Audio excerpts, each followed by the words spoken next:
you have Plug Power. They are up over 16%. And for the year, not so much. Definitely down for the year. But that was there. So they had their mixed earnings, robust sales they anticipate, 525 million funding for operational flexibility targets, revenue growth. Okay, so last week they did get threatened with a delisting. That would have been May 22nd. So they have a whole month to stay above $1, right? And today, part of their rise, I think, could have been, this is from today, Bazinga. All right, so surge 15, despite no company-specific news, but the CFO, he bought some. That could be helpful. See, he's trying to help. And this would be, they do have liquidity challenging, okay, but they have this Gen Eco electrolyzer. So they are making like batteries, you could say. It's kind of complicated. Wait. So they have the technology to use a hydrogen fuel. Now, I was looking up if it's good for robots. They've had a partnership with Amazon since 2016 using this. So, and they have 3 of these factories, right, around America. There's another one. They're not really, they could assist with nuclear stuff, but they mainly power like these forklifts, vehicles, stationary systems, and then possibly also robots. I have 3 operational plants, including a 15-ton per day hydrogen liquefaction plant in Louisiana. That's the one that Amazon Walmart uses. They might use other ones too, but there supports energy independence and decarbonization by providing clean hydrogen solutions for industries, and they do this worldwide. So they have 72,000 fuel cell systems and 275 fueling stations globally. And here's the big one. They got the Department of Energy loan, and you know that they don't really want to give those out, especially to clean places. They would rather give it to, clean coal. So I think this bodes well for them, in my opinion. But they obviously have a long road because the liquidity problem is not good.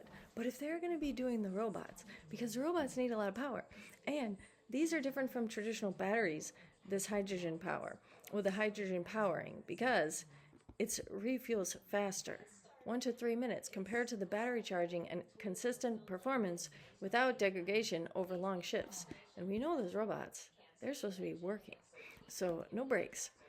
It produces liquid and gaseous hydrogen using electrolyzers powered by renewable energy. See, another thing, this is very expensive technology to set up. So once they have it popping, you could say maybe they start to go too. And 855 million market cap. I mean, that is debt. Yeah, well, they have the debt. And they don't make earnings. Their next earnings, though, is August 7th. So that could be something to watch and see how they come out then, if they can get it together. Because they don't have the best ratings on public, but they don't have the worst. I don't know where they got this target of 1288. That was something new, I guess. Because this is when Paul bought them. And then how to buy it. Well, obviously, people would know how to do that. They have industrial sector. I don't know. I just think, I don't know, an ETF. Yeah, if you wanted to. Or see what these little fuckers do. I think they could do something. They're kind of like Gevo in the sense, except they actually got their loan, and Gevo didn't yet. But Gevo's not doing a plummet. So, promise. Looks like Chris Wright, he supports all kinds of energy. Clean, dirty, coal, whatever. Nuclear, especially nuclear. But Gevo, that's sustainable aviation. But then, okay, so here's another guy. Obviously, I'm always looking at my Founders Fund. And you have this ABCL, and what I find interesting is you have Compass too. Well, there's both the compasses. I mean, I want to look at those too. But wait, so ABCL is on here. There we are. And I just think to have Founders Fund backing in this time, very helpful. And so this would be something to do with Canada, because obviously in America, nobody really cares about women, but Canada seems to, and they're going to have a phase 1 clinical trial for vasomotor symptoms due to menopause. Well, that's just a phase 1. But then other things they're doing, they're going to say, analysts see 474, and that was from a week ago. Well, that's not that much when you think of it being, well, I don't know. Analysts say a lot. They constantly say things, but this is another one. The Founders one, though, is something that I find interesting. Promising candidates designed to tackle metabolic and endocrine conditions. You could say treating T-cell mediated autoimmune, like ATAI, whatever that is, but I think for ABCL, not too much. And they're another guy that is certainly on a low with all this, I don't know, change up in the FDA and whatnot. They're Canadian. 591, but the Founders Fund, why does the Founders Fund like them? I'm going to keep looking on these ones. A firm developed by the U.S. Court of Appeals. That could be an interesting one. What is this one saying here? Vancouver announced that the United States World Order affirmed validity of their patent. We like them in the United States. That is interesting. I wonder, it's going to say develops and discovers antibody medicines. Antibodies are not vaccines.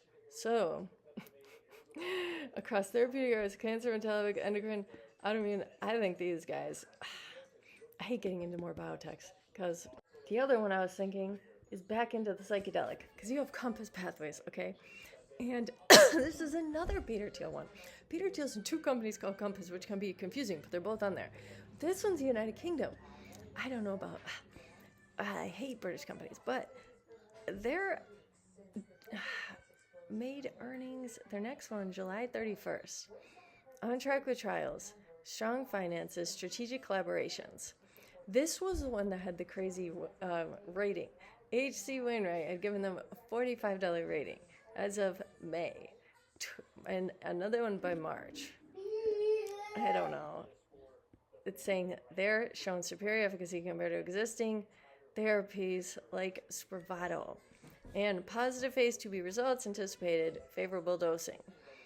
If they're going to start the psychedelic thing, which Marty McParty, he likes it. He supports exploring the potential for psychedelic therapies for treating certain neuropsychiatric conditions. And you could say the reason that they're going to be in another country is because we don't even allow it at all. So that could be something we see. And, you know, this one, so Compass, top line, phase 3 for the resistant depression. And they have one for anorexia, which you could say that's typically a rich people disease, so they could afford it. And then the cancer, depression, and cancer patients, I don't know. Autism, that's certainly up Kennedy's alley, and Kennedy likes these too, the psilocybin stuff. And maybe it'll be good. Minimize bad trips. So then you have ATAI. Now, this one, based out of Ireland, I want to say. Wait, this one's a little different. Through its significant ownership. See? Wait a minute. Significant ownership, 20% in 2021, with plans to increase 29 in Compass Pathways. So, it's not too much of a difference. Well, it is different. They have different therapies, but they're supporting each other. Well, ATAI supporting Compass. And they're doing the DMT. So that would be the different therapies, but the investment, I think it's big. Operates as a platform company, incubating and funding multiple biotech firms to develop psychedelics and non-psychedelics. I still think ATAI is, because Silo, they had some shit happen, a dilution or whatever they had done, and then they dropped. And then I thought, well, how low can they go? I should have known better. Biotechs, I can always go lower. Always. Well, yeah, no, maybe. I was at their 43 cents. I don't know. This is what fucking plummeted them. They did so they diluted, right? And then they offered something with this guy, partnering intranasal drug device study for the PTSD. This, if they start to pump up the jam on psychedelics, then you could see a rise. But it's obviously a very slow road. Another slow road, another one. So this is another Compass company that Founders Fund likes.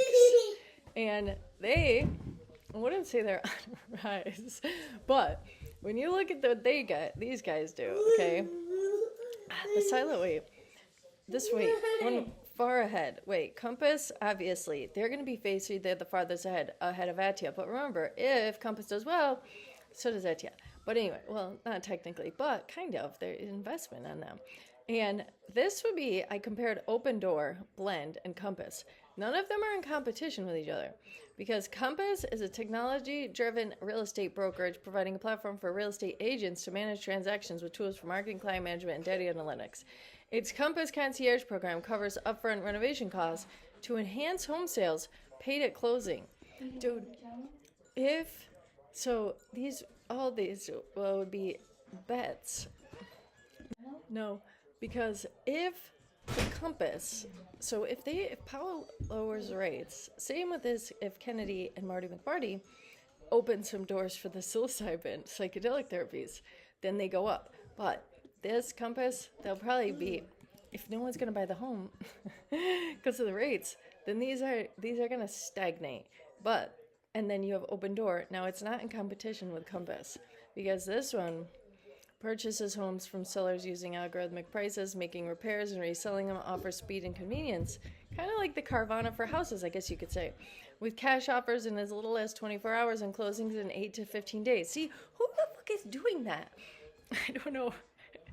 I guess we'll see. Things are going to start to get fucking, I don't even know.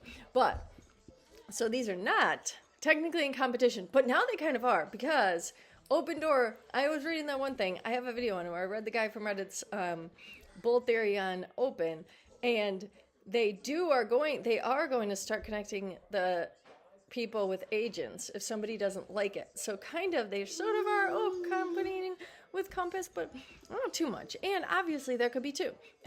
Hopefully there would be more, but we know how things sometimes work out. And then BLND Labs, that one's totally different. This one's going to be streamlining the mortgage. So no matter what, BLND Labs, they are so poised for, even now, they're already doing things with banks. They have partnerships with 31 of the top 100 financial service firms. So I think BLND Lab, Slow Road, and Open, if they lower these rates, Open's going to shoot like crazy.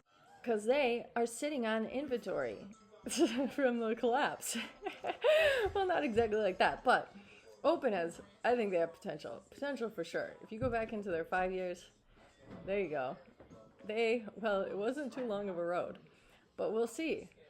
Make America great again. Maybe things are going to be different. It's not just going to be a years of some pumpage and then collapsage. I'm sure that won't happen again.